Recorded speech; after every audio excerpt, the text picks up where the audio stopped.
Davidson, Forsyth, Guilford, and Randolph. Wind advisory remains in effect until 4 p.m. this afternoon. What? Northerly winds 15 to 25 miles per hour, with gusts up to 45 miles per hour expected. Where? All of central North Carolina. When? Through 4 p.m. Monday. Impacts: gusty winds could blow around unsecured objects.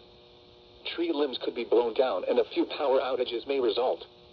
Additional details: significant rainfall last night, combined with these strong winds, may cause some trees to uproot.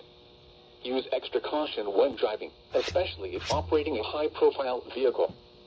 Secure outdoor objects. Here is a special message from the National Weather Service for the following counties in North Carolina: Alamance, Davidson, Forsyth, Guilford, and Randolph. Flood watch will expire at 10 a.m. this morning.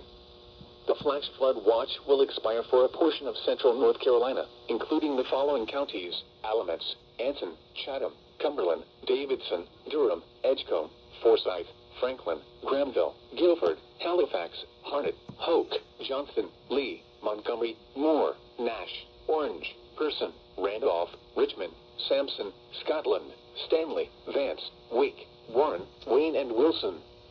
The flash flooding threat has ended. Therefore, the flash flood watch will expire at 10 a.m. this morning. Continue to watch out for lingering water in low-lying areas.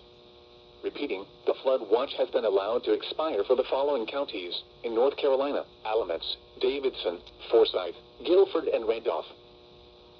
Now here is the hazardous weather